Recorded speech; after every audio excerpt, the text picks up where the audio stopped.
I got this right here. I was listening to this while I was on that break there, and one of the things that stood out to me was something he says at the end, that it's not about skin color; it's about lineage. And we all know that, but I think it's interesting that they'll still try to mask it and hide the lineage by making it about skin color. Listen to this, all right? The first presidency secretary will say this after the revelation. He goes on record and he'll say that it creates the priesthood revelation lifted a collective sense of guilt that brethren had felt over the years. I think I got that quote exactly right. Okay. It lifted a collective sense of guilt that brethren felt over the years. Wow. Yeah. So this was Francis Gibbons, who wrote lots of biographies about church presidents. Mm-hmm. So he was the church president during the revelation, or the first presidency's President Kimball's secretary. Okay. Yeah. So that's what he said. It lifted a collective sense of guilt that the brethren had felt over the years. Wow. Well, it must have been. I mean, because I've heard other stories about people. In fact, I'm trying to remember if that was one of your presentations last year about somebody, and I want to say it was from either BYU or the Church History Library or something, that had said something about somebody in, I want to say, Panama, that he went to the bishop and said, I want to be ordained, or the branch president. And they said, well, you're black, you can't. And he went to his mom and she said, you're not black. And so he told the branch president, you're not black. And he goes, oh, okay, well, we'll ordain you. Was that your presentation? Yeah, I'm not sure. Or not your presentation, but it was in that same session?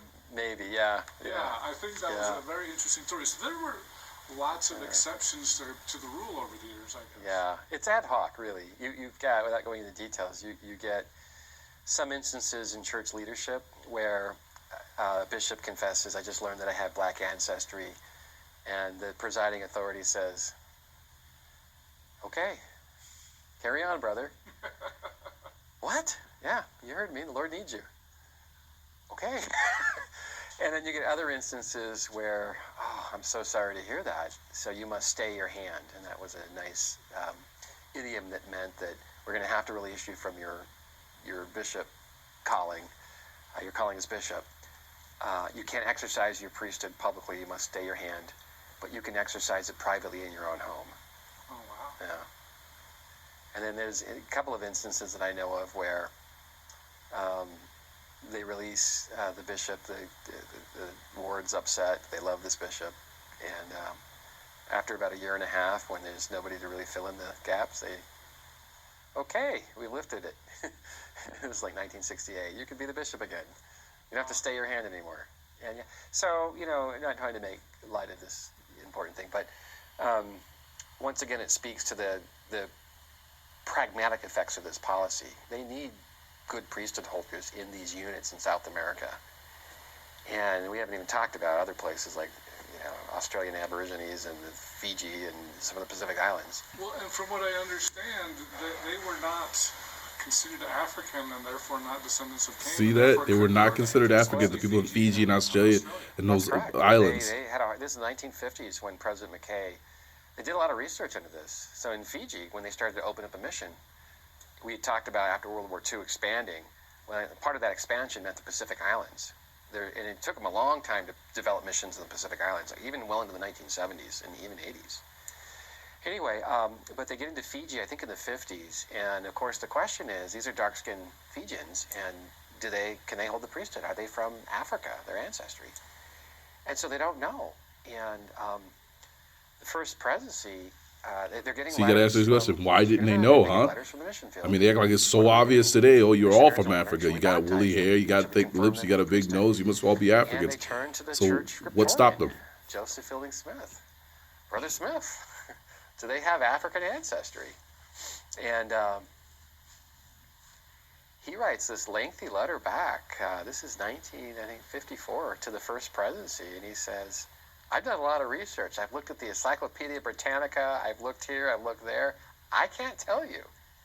I'm at a loss.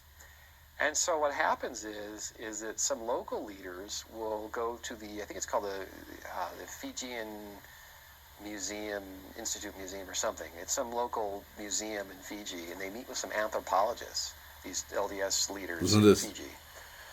And they ask these anthropologists, are Fijians descendants of Africans?